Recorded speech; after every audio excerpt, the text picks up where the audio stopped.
Hello दोस्तों, welcome to this video. आज की इस वीडियो में हम करने वाले हैं PYQs practice for CSIR net life science. चलिए वीडियो शुरू करते हैं और देखते हैं आज की इस वीडियो में हम कौन से क्वेश्चंस को प्रैक्टिस करने वाले हैं। तो देखिएगा, आज की इस वीडियो में हम करने वाले हैं सीएसआईआर नेट लाइफ साइंस के लिए पीवाईक्यूज को प्रैक्टिस, वो भी यूनिट नंबर 6 यानी प्लांट फिजियोलॉजी।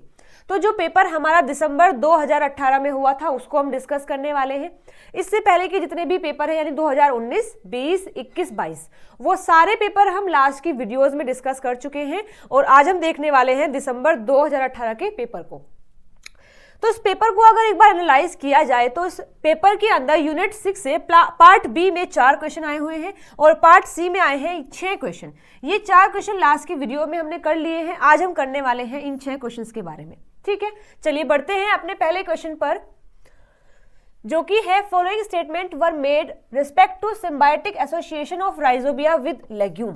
यानी ये क्वेश्चन कहां से आया है? नाइट्रोजन के मेटाबॉलिज्म से आया है। हम सभी जानते हैं एटमॉस्फेयर में जो नाइट्रोजन है वो काम की नहीं है, प्लांट उनको डायरेक्टली यूज नहीं कर सकते। तो इसीलिए बहुत सारा काम होता है, बहुत सारे बैक्टीरिया होते हैं जो एटमॉस्फेरिक नाइट्रोजन को फिक्स करके प्लांट को दे देते हैं। कुछ बैक्टीरिया ऐसे भी होते हैं जो प्लांट के साथ में एसोसिएट होकर तब नाइट्रोजन को फिक्स करते हैं और प्लांट उसको लेता है, उसे बोलते हैं सिम्बायोटिक एसोसिएशन। ये कहाँ देखने को मिलता है? जो बैक्टीरिया है वो राइजोबिया है और प्लांट्स कौन सा है? लेग्यूम, जो दालें होती हैं उनके जो प्लांट्स हैं वो सिम्बायोटिक एसोसिएशन करते हैं राइजोबिया के साथ में। ये जो राइजोबिया है ये क्या करेगा? नाइट्रोजन को फिक्स करेगा, प्लांट उस नाइट्रोजन को यूज करेगा, एज वेल एज ये जो प्लांट होता है ये इस राइजोबिया को शेल्टर देता है, फूड देता है। ठीक है, तो इसको बोलते हैं symbiotic association of rhizobia and legume. तो इसके रिगार्ड में ये क्वेश्चन आया है, आपसे पूछा है कि कौन कौन सा स्टेटमेंट यहां पर सही है। देखिए, फर्स्ट में लिखा है nod D is a regulatory gene, B में लिखा है node factor are lipochitin oligosaccharide, C में लिखा है node factor predominantly have alpha 1,4 linked N acetyl D glucosamine backbone, और डी में लिखा है receptor for nod factor are protein kinase with extracellular sugar binding LYSM domain. इनमें से बताना है सही कौन सा है। चलिए एक बार पढ़ लेते हैं इसके बारे में, फिर क्वेश्चन पर मूव करेंगे। तो देखिए, सबसे पहले मैं आपको बता देती हूँ, ये है होस्ट प्लांट। हमें पता है जो राइजोबिया होते हैं वो सोइल के अंदर है और प्लांट की जो रूट है वो भी कहाँ है? सोइल में है। अब अगर प्लांट को फील होता है कि मुझे नाइट्रोजन की रिक्वायरमेंट है तो वो कुछ सिग्नल सोइल में भेज देती है। ठीक है, तो देखो जैसे ये होस्ट प्लांट है, इसका ये क्या है? रूट हेयर है, ये भी रूट हेयर है। अब इस रूट हेयर से कुछ फैक्टर्स निकलते हैं। एक मिनट रुकिए, ये जो रूट हेयर है प्लांट का उससे कुछ फैक्टर्स निकलते हैं जिनको बोलते हैं प्लांट फैक्टर। अब ये प्लांट फैक्टर किसके पास जाते हैं? ये जाएंगे राइजोबिया के पास। क्यों?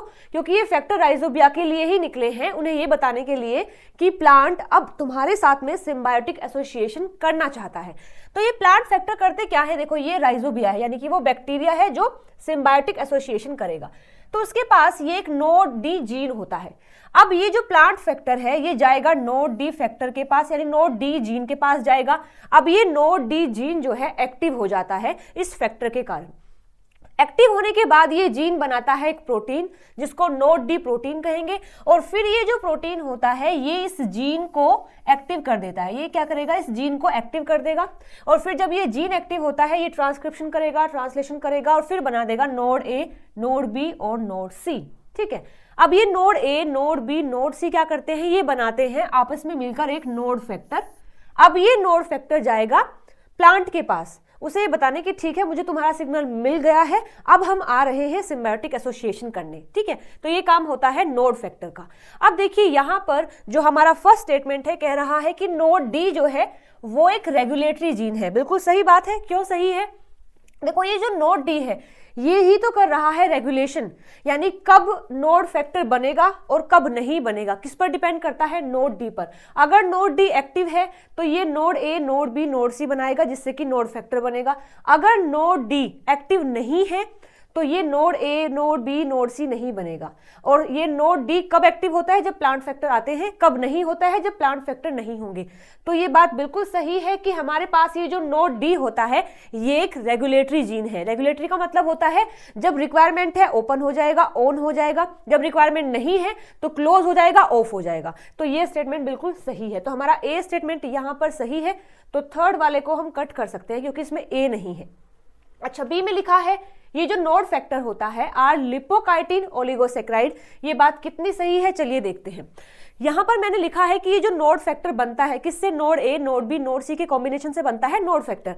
ये नोड फैक्टर होता क्या है, स्ट्रक्चरली आर लिपोकाइटो ओलिगोसेक्राइड होता है, जिसको शॉर्ट में हम LCOS भी बोलते हैं, ठीक है। That consist of an N-acetyl D glucosamine chain link through β1,4 linkage. यानी कि ये जो नोड फैक्टर होता है ये क्या है, लिपोकाइटो ओलिगोसेक्राइड है, जो कि बना हुआ होता है N-acetyl डिग्लूकोसामाइन से, यानी ये इसका मोनोमर है। और ये मोनोमर किस बॉन्डिंग से जुड़ते हैं, β1,4 लिंकेज से, ठीक है। तो हमारा स्टेटमेंट लिखा है कि ये जो नोड फैक्टर है ये लिपोकाइटिन ओलिगोसेक्राइड है, तो ये बात भी बिल्कुल सही है ना। इसके बाद लिखा है नोड फैक्टर में क्या होता है, अल्फा-1,4 लिंक्ड N-acetyl डिग्लूकोसामाइन होता है। तो मोनोमर तो ठीक दिया है लेकिन जो बॉन्डिंग है वो गलत है, यहां पर β1,4 होता है ना कि अल्फा-1,4, तो ये जो सी स्टेटमेंट है ये गलत हो जाएगा। अब सी अगर गलत है तो देखो ये गया और ये गया, हमारे पास आंसर आ गया है A, B, D। ए और बी हमने देख लिया है सही है, एक बार डी को देख लेते हैं। डी में लिखा है receptor for nod factor are protein kinase with extracellular sugar binding LYSM domain.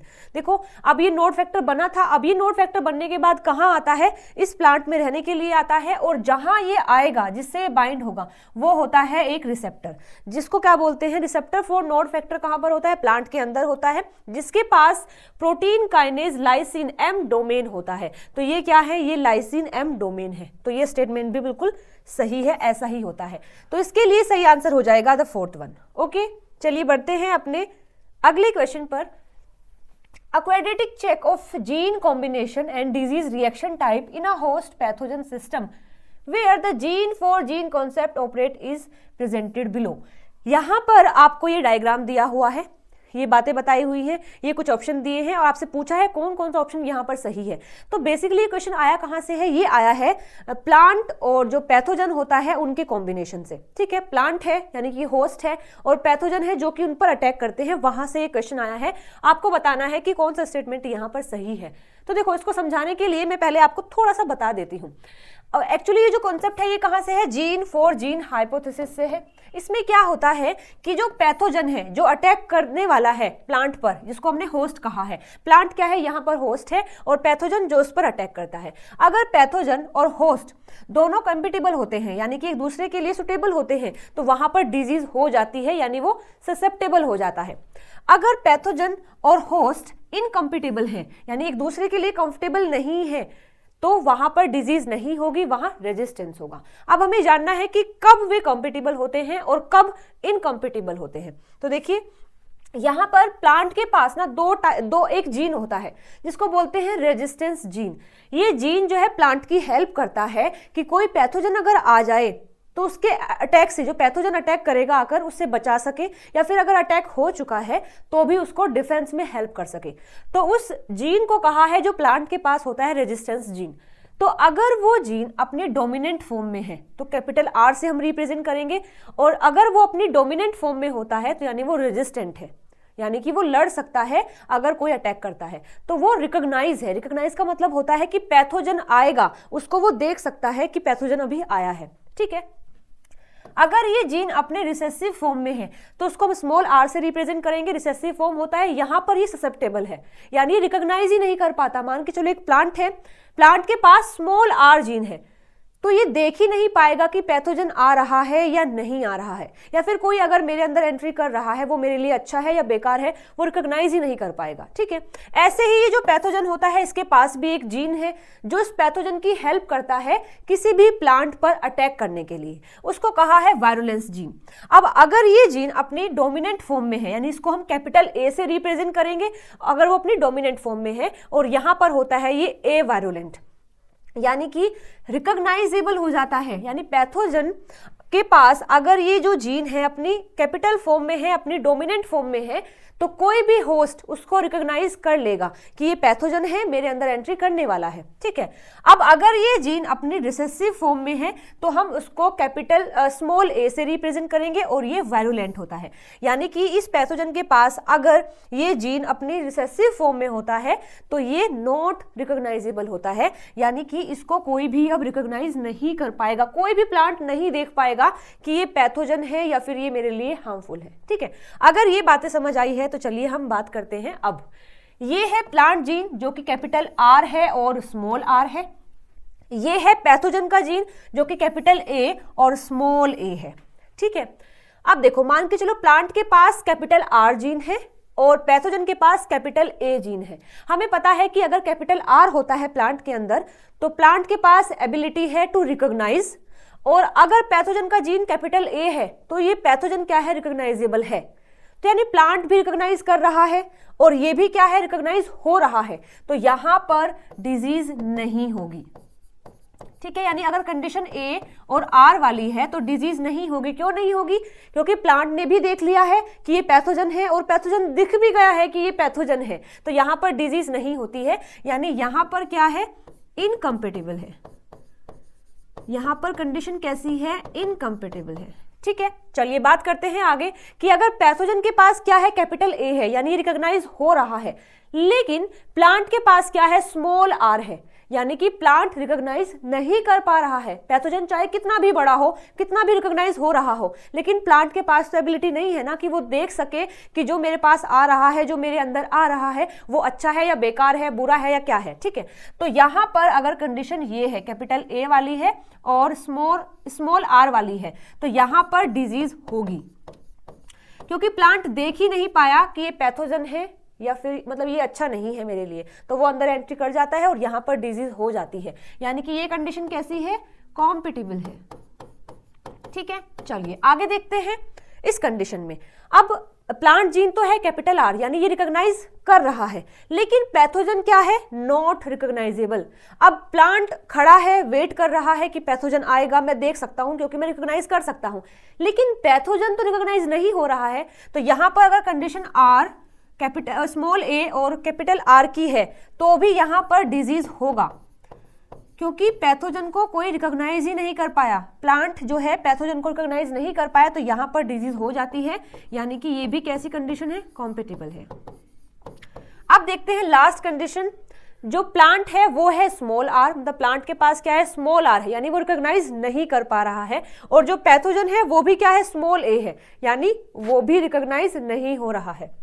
तो कंडीशन है स्मॉल ए स्मॉल आर, तो यहां पर भी डिजीज हो जाएगी, क्योंकि प्लांट ना ही देख पाया कि वो पैथोजन है और पैथोजन भी नहीं देख पाया कि वो पैथोजन है, ठीक है। तो यहां पर भी कंडीशन कैसी होती है, कॉम्पिटिबल होती है, यानी यहां पर भी डिजीज होगी।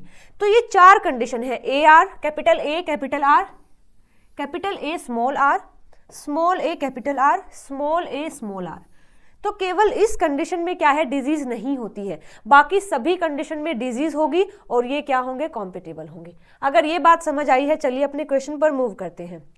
देखो यहां लिखा है, आपको एक कंडीशन देकर के सेम ऐसा है जो अभी हमने ड्रॉ किया था। यहां पर डिजीज नहीं होगी, यहां पर भी डिजीज होगी, यहां पर भी डिजीज होगी, यहां पर भी होगी। ये कैसा है, इनकॉम्पिटिबल है। ये कैसा है, कॉम्पिटिबल है, ये भी कॉम्पिटिबल है और ये भी कॉम्पिटिबल है, ठीक है। तो देखिए ए में लिखा है कैपिटल ए और कैपिटल आर जीनोटाइप जो होता है वो इनकॉम्पिटिबल है, रेजिस्टेंट है, मतलब यहाँ पर क्या होगा, रेजिस्टेंट होगा, नो डिजीज। तो ये स्टेटमेंट बिल्कुल सही है, ए हमारा सही है।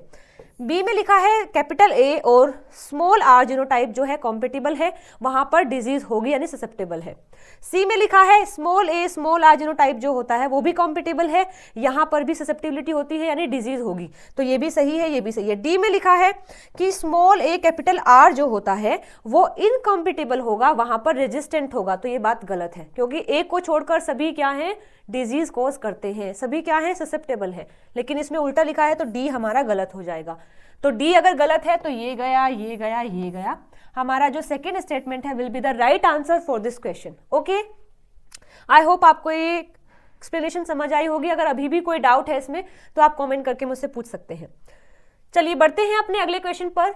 sieve elements of phloem conduct sugar and other organic material throughout the plant. The following statements were made about characteristics of sieve elements in seed plant.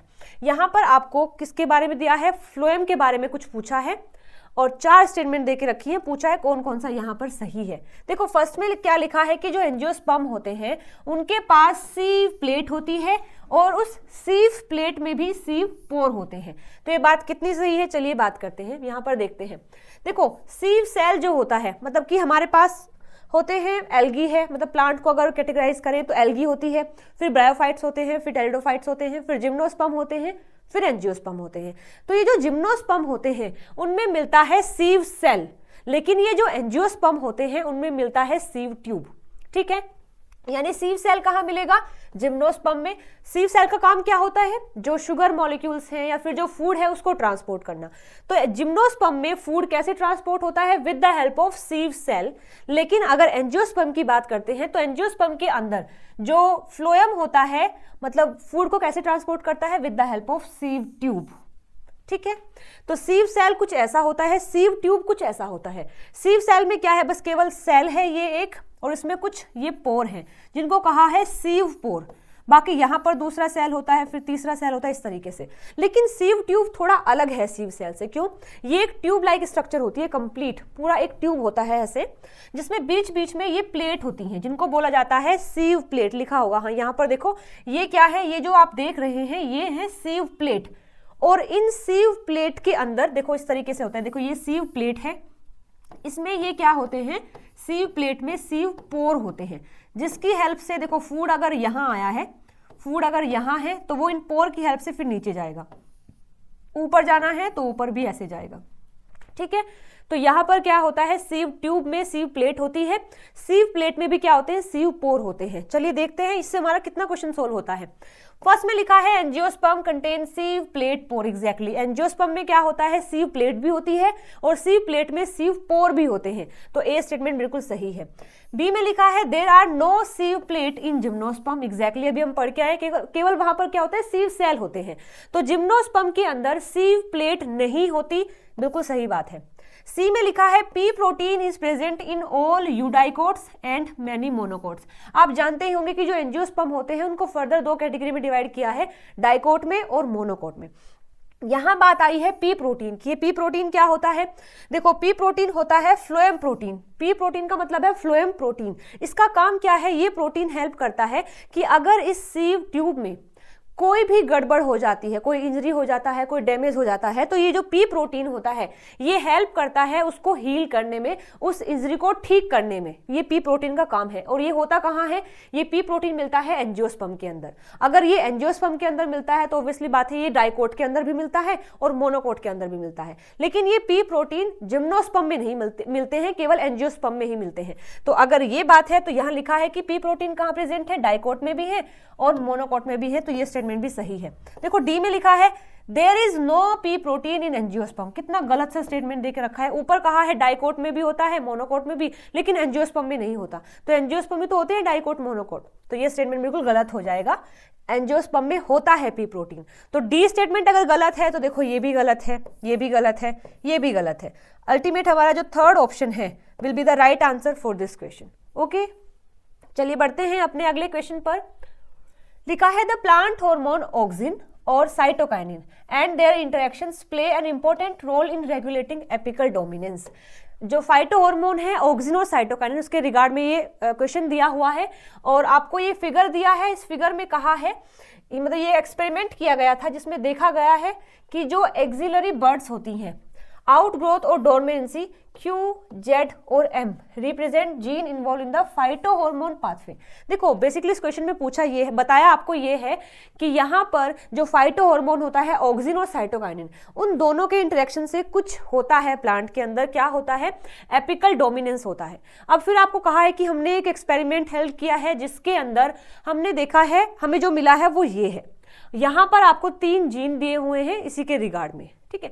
फिर आपको दिए हैं ये 4 स्टेटमेंट, यहाँ पर 4 स्टेटमेंट दिए हैं और पूछा है कौन कौन सा स्टेटमेंट यहाँ पर सही है, ठीक है। चलिए तो देखते हैं डायग्राम में क्या दिया है।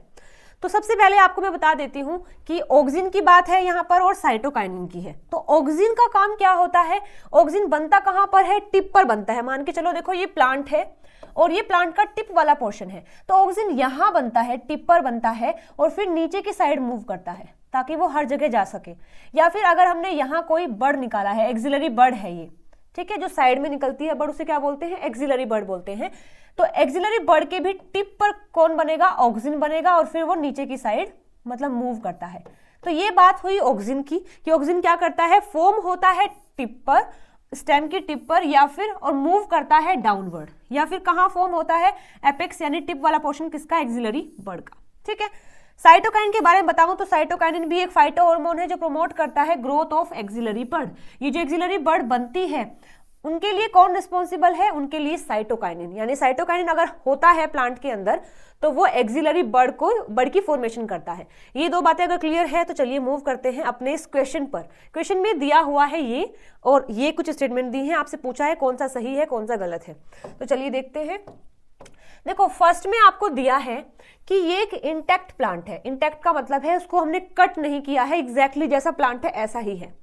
तो यहां पर एक एक्स नाम का कंपाउंड फॉर्म हुआ है और फिर वो नीचे की साइड मूव कर रहा है। तो ऑब्वियसली आप बता सकते हो ना कि एक्स क्या है। अभी हमने पढ़ा है ऑक्सिन कहां बनता है, टिप पर बनता है, नीचे की साइड मूव करता है। तो एक्स क्या हो सकता है, एक्स ऑक्सिन हो सकता है। अब देखो एक बात यहां पर यह है कि एक्स है यहां पर ऑक्सिन।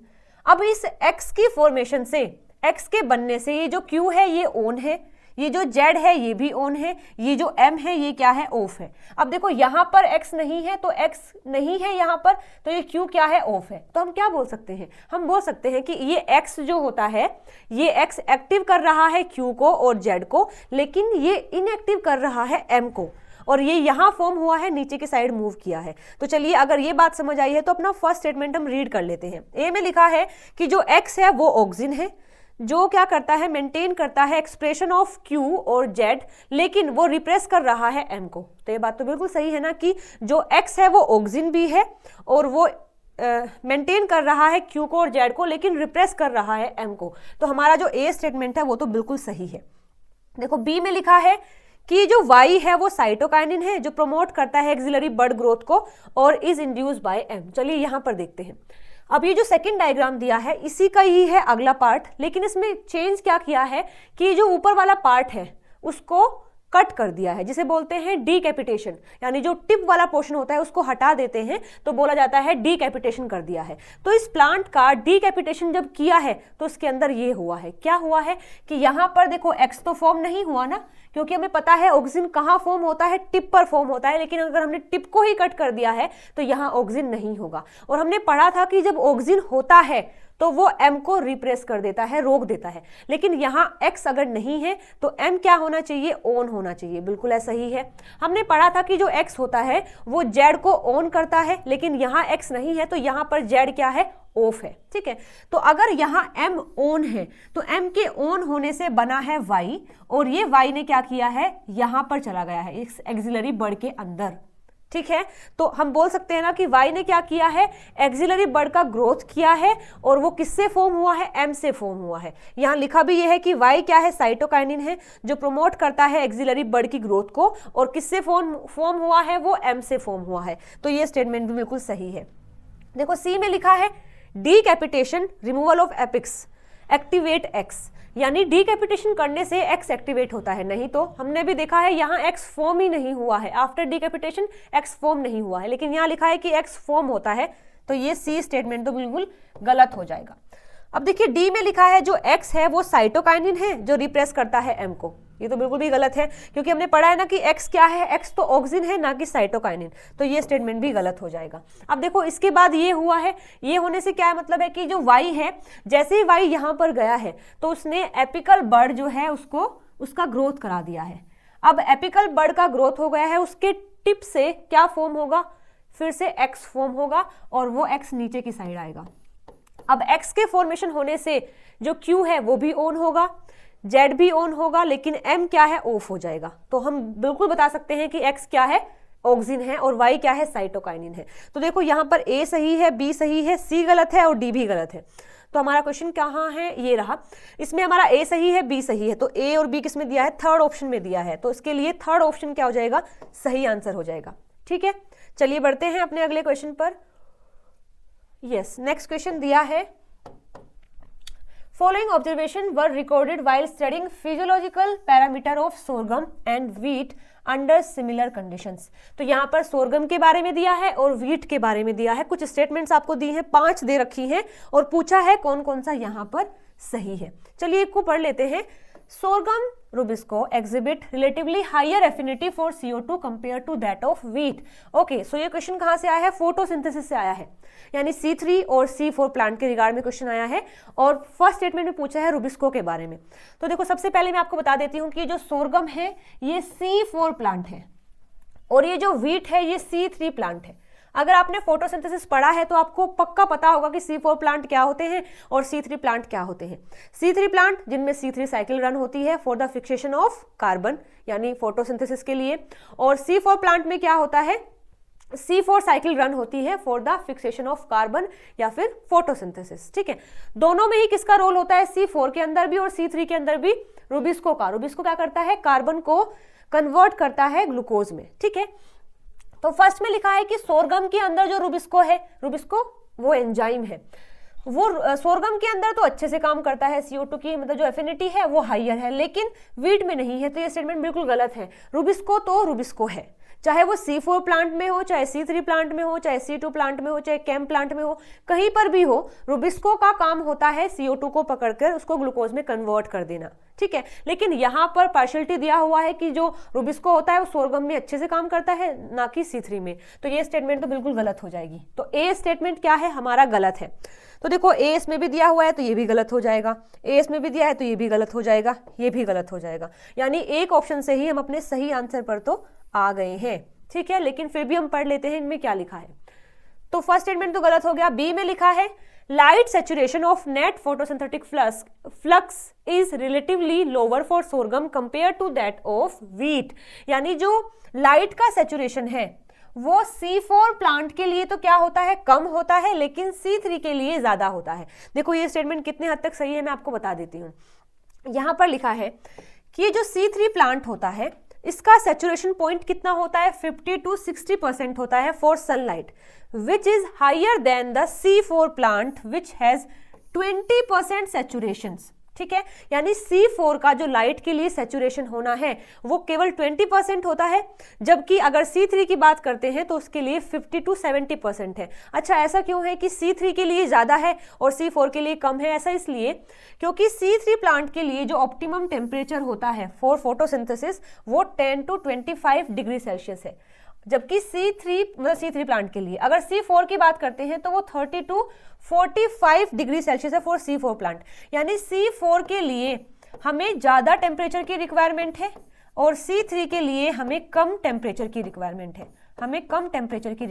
है, इसीलिए C3 का जो सैचुरेशन है वो ज़्यादा होता है और C4 का सैचुरेशन क्या होता है, कम होता है, क्योंकि इसका टेम्परेचर ज़्यादा है। ठीक है, तो यहाँ पर C3 के लिए 50 से 70% है, जबकि C4 के लिए कितना है, 20% है। चलिए तो देखते हैं यहाँ पर लिखा क्या है। यहाँ लिखा है कि सोरगम यानी C4 के लिए कम होता है और C3 के लिए ज़्यादा होता है, तो ये स्टेटमेंट तो बिल्कुल सही है। ठीक है, अच्छा सी में क्या लिखा है एक बार इसको देख लेते हैं। डी को, डी में लिखा है temperature optimum for net photosynthesis is lower for sorghum, मतलब कि इसमें कहा है कि C4 के लिए जो ऑप्टिमम टेम्परेचर है वो कम होता है एज कंपेयर टू C3। अभी हम पढ़ के आए हैं सोरगम के लिए ज्यादा होता है, C3 के लिए यानी व्हीट के लिए कम होता है, लेकिन यहाँ पर उल्टा दिया है, इसमें C4 का कम बताया है, C3 का ज्यादा बताया है, तो डी स्टेटमेंट हमारा बिल्कुल गलत हो जाएगा। ठीक है, तो अभी तक ए गलत हुआ है, डी गलत हुआ है, बी सही हुआ है। एक बार देख लेते हैं सी में क्या लिखा है। Warburg effect is difficult to record for sorghum and could be said as not measurable whereas it could be easily recorded for wheat, यानी ये वर्बर इफेक्ट जो है सोरगम के लिए मेजर हम नहीं कर सकते, यानी C4 के लिए मेजर नहीं कर सकते हैं, बट व्हीट के लिए कर सकते हैं। तो देखो सबसे पहले जानते हैं कि ये वर्बर इफेक्ट होता क्या है। तो देखो वर्बर इफेक्ट क्या है, rate of photosynthesis decrease with increase of concentration of oxygen and the phenomena is called Warburg effect. आपको पता ही होगा कि ये जो रुबिस्को होता है, जो बेसिकली फोटोसिंथेसिस करता है, इसके पास एक प्रॉपर्टी ये भी होती है कि अगर O2 ज़्यादा हो जाएगा तो ये CO2 को फिक्स करना छोड़ देगा, यानी जो ज़्यादा होता है उसको फिक्स करता है। अगर CO2 ज़्यादा है तो वो उसको फिक्स करेगा, अगर O2 ज़्यादा है तो वो उसको फिक्स करेगा। तो अगर वहाँ पर O2 का कंसंट्रेशन हाई हो जाता है तो वहाँ पर फोटोसिंथेसिस कम हो जाएगा, इसको बोलते हैं वर्बर्ग इफेक्ट। ठीक है, यानी ये क्या है, वर्बर्ग इफेक्ट क्या है, यानी फोटोसिंथेसिस का कम हो जाना और O2 का ज्यादा हो जाना, मतलब O2 के ज्यादा हो जाने से फोटोसिंथेसिस का कम हो जाना क्या होता है, वर्बर्ग इफेक्ट होता है। अब मैं आपको बता दूं कि जो सोरगम है यानी जो C4 प्लांट है उनमें फोटो रेस्पिरेशन ही नहीं होता। ठीक है, यानी कि वहां पर O2 बहुत कम होता है। हमें पता है C4 प्लांट के अंदर दो तरीके के सेल होते हैं, बंडल शीथ सेल और मेसोफिल सेल। तो बंडल शीथ सेल के अंदर होता है फिक्सेशन ऑफ कार्बन, यानी जो रुबिस्को है वो कहां पर काम करता है, वो बंडल शीथ सेल में काम करता है, और बंडल शीथ सेल में ऑक्सीजन जा ही नहीं सकता। ठीक है, तो वहां पर अगर ऑक्सीजन नहीं है तो हम इस इफेक्ट को काउंट ही नहीं कर सकते, क्योंकि हमें पता ही नहीं है कि कितना O2 के आने की वजह से कितना कम हुआ है।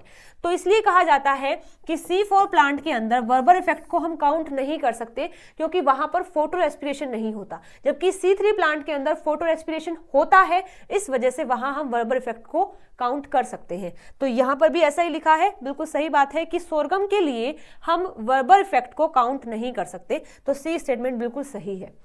अब देखिए ई में लिखा है 13C divided by 12C ratio of assimilate is relatively higher for sorghum compared to that of wheat।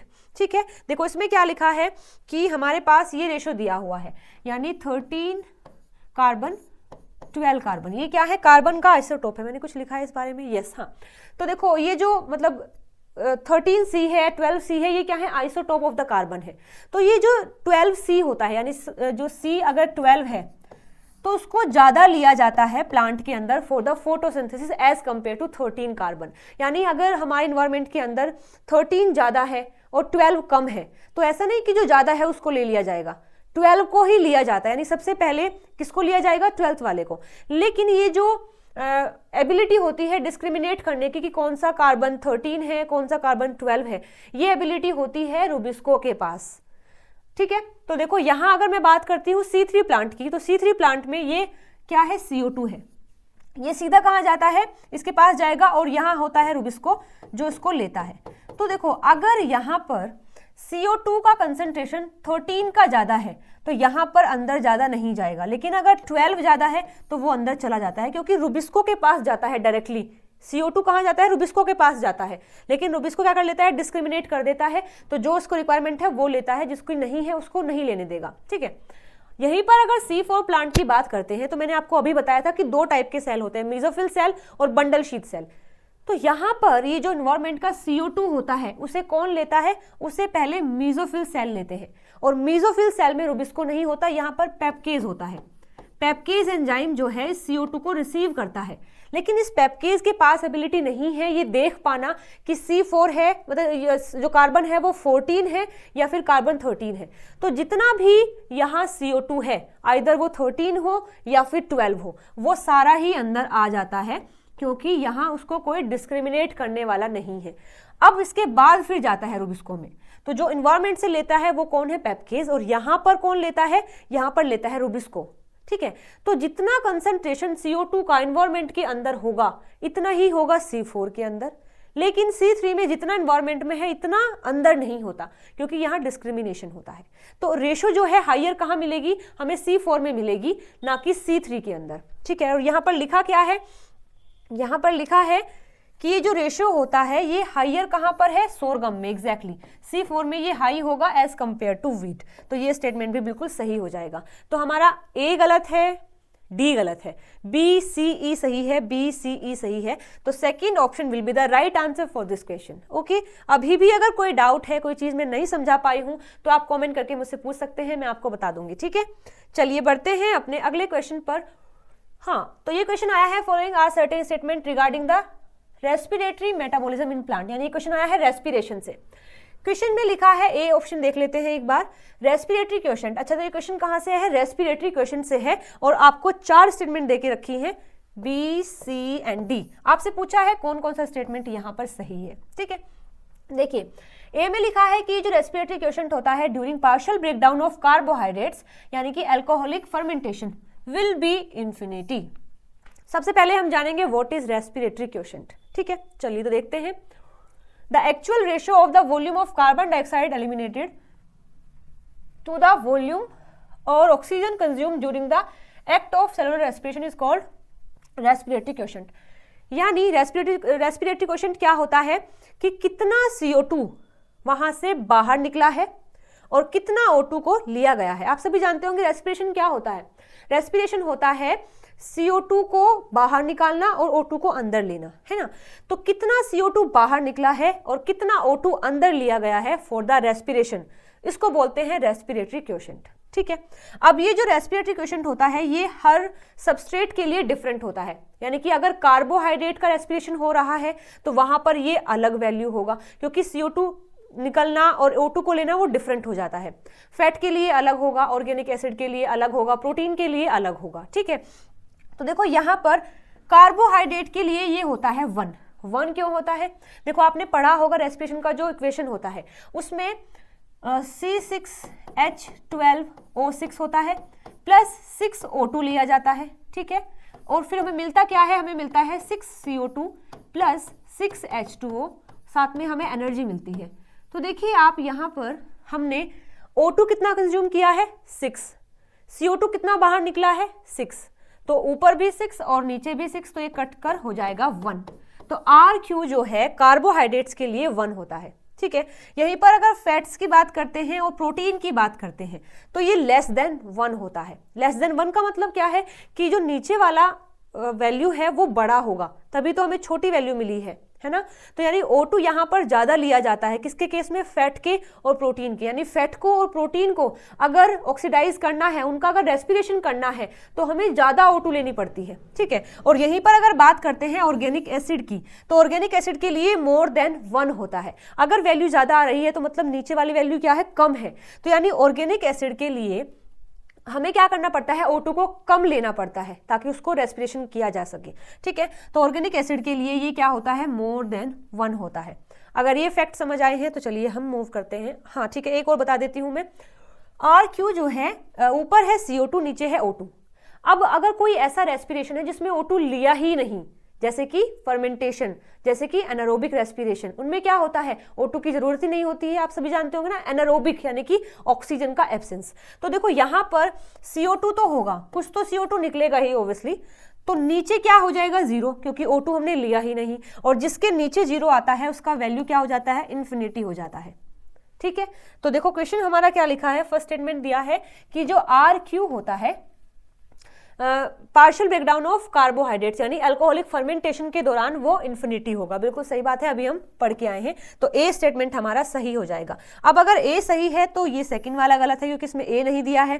Third वाला भी गलत है। ठीक है, देखो बी में लिखा है कि जो रेस्पिरेटरी क्वेशंट होता है indirectly provide information about the nature of the substrate use for the respiration. Exactly, देखो RQ जो होता है इनडायरेक्टली हमें बता देता है कि हमने सबस्ट्रेट कौन सा यूज किया है। क्यों? अगर RQ का वैल्यू 1 आया है तो हमें क्या पता है? कार्बोहाइड्रेट्स होगा, यानी कार्बोहाइड्रेट का रेस्पिरेशन हुआ है। अगर लेस देन 1 आया है तो हम बता सकते हैं कि जो सबस्ट्रेट लिया था वो फैट होगा या तो प्रोटीन होगा। अगर मोर देन 1 आया है तो हम बता सकते हैं कि जिसका रेस्पिरेशन हुआ है वो क्या है? वो ऑर्गेनिक एसिड है।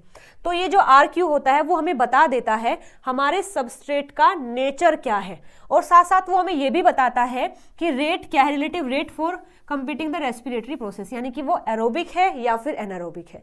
तो RQ हमें ये सब बताता है, तो ये स्टेटमेंट भी सही हो जाएगा। अब अगर A भी सही है, B भी सही है, तो हमारा ये स्टेटमेंट भी कट जाएगा, क्योंकि इसमें केवल A लिखा है, B नहीं है। तो हमारा सही आंसर हो जाएगा फोर्थ, यानी A भी सही है, B भी सही है। C में क्या लिखा है? Breakdown of organic acid in mature fruit will exhibit a respiratory quotient value for more than 1। अभी हम पढ़ के आए हैं कि अगर ऑर्गेनिक एसिड का रेस्पिरेशन होता है, ब्रेकडाउन होता है, तो वहां पर जो RQ की वैल्यू है वो मोर देन 1 होती है। ठीक है, अब 1 क्यों होती है? क्योंकि ऑर्गेनिक एसिड के पास ये क्या है? ऑर्गेनिक एसिड क्या है? ऑक्सीजन रिच होते हैं as compare to other common substrate. अब अगर ये ऑक्सीजन रिच है तो उनको ब्रेक डाउन करने के लिए हमें कम ऑक्सीजन लेनी पड़ती है। ठीक है, अगर कम ऑक्सीजन लेनी पड़ेगी तो ये वैल्यू क्या हो जाएगी? कम हो जाएगी, और अगर ये कम है तो ओवरऑल वैल्यू में क्या मिलेगी? ज्यादा मिलेगी। ठीक है, तो ये स्टेटमेंट बिल्कुल सही हो जाएगा। डी में लिखा है anabolic metabolism can influence respiratory quotient by removing reduction equivalent for respiration leading to decrease in oxygen uptake. देखो ये स्टेटमेंट क्या है मैं आपको बता देती हूँ। यहाँ पर लिखा है कि ये जो रिडक्शन इक्विवेलेंट होता है जिसको कहा जाता है NADH, ठीक है, तो मतलब अगर एनाबॉलिक मेटाबॉलिज्म है, एनाबॉलिक का मतलब होता है किसी चीज का फॉर्मेशन होना, अगर सेल में ये मेटाबॉलिज्म चल रहा है कौन सा एनाबॉलिक, तो वहां पर जो रेस्पिरेटरी क्वोशेंट है वो इफेक्ट होगा। कैसे? क्योंकि वहां रिमूव कर दिया जाता है NADH को, किसके लिए? Respiration leading to the decrease in the oxygen uptake. देखो क्या लिखा है इसमें, ये जो NADH है ये क्या है? रिडक्शन है, यानी कि ये रिड्यूसिंग एजेंट है, रिडक्शन है, ये रिडक्शन करता है, ठीक है। तो मान के चलो कि अगर ये जो NADH बनता है इसका अगर ऑक्सीडाइज किया जाए, ठीक है, यानी अगर उसको रेस्पिरेशन के लिए पुल किया जाए तो वहां हमें O2 लेना पड़ेगा उसको ऑक्सीडाइज करने के लिए, और फिर हमें मिलता है ATP, उसे बोलते हैं रेस्पिरेशन। लेकिन अगर हमारे सेल के अंदर एनाबॉलिज्म हो रहा है, कुछ बायोसिंथेसिस हो रही है, तो हमें पता है बायोसिंथेसिस के लिए भी हमें रिक्वायरमेंट होती है NADH की। तो अब ये NADH वहां ना जाकर इधर जाएगा, ठीक है, ये NADH अब यहां यूज कर लिया जाएगा, किसमें? एनाबॉलिज्म में, ना कि उसका रेस्पिरेशन होगा। अब अगर NADH यहां चला गया है तो वो यहां नहीं जाएगा, और अगर वो यहां नहीं जाएगा तो O2 की रिक्वायरमेंट भी हमें नहीं होगी, क्योंकि O2 हमें कब चाहिए थी? जब NADH इधर जा रहा था, यानी उसका रेस्पिरेशन हो रहा था, लेकिन अब यहां नहीं जा रहा है तो O2 की रिक्वायरमेंट भी हमें कम होगी। अब अगर O2 कम लिया है तो हमारा जो RQ होता है जिसमें ऊपर CO2 है और नीचे O2 है, तो अगर O2 कम हो रहा है तो ऑब्वियस सी बात है कि जो RQ है उसमें भी इफेक्ट होगा, वो भी कम या ज्यादा होगा, ठीक है। तो इस स्टेटमेंट में बिल्कुल ऐसा ही लिखा है यहाँ पर भी, तो डी भी हमारा सही हो जाएगा। यानी ये चारों स्टेटमेंट क्या है? ABCD सब सही है, ठीक है। तो इसका राइट आंसर हो जाएगा 4th। देखते हैं आगे क्वेश्चन है। नहीं, सारे क्वेश्चन खत्म हो गए हैं जो भी इसमें आए थे, ठीक है। आई होप आपको वीडियो पसंद आई होगी। अगर आई है तो वीडियो को लाइक शेयर सब्सक्राइब जरूर से कर देना, और कोई डाउट है तो कमेंट करके पूछ लेना। अगर वीडियो अच्छी लगी है तो भी मुझे कमेंट करके बता देना। मिलते हैं नई वीडियो में नए टॉपिक के साथ में। Till then bye bye, take care.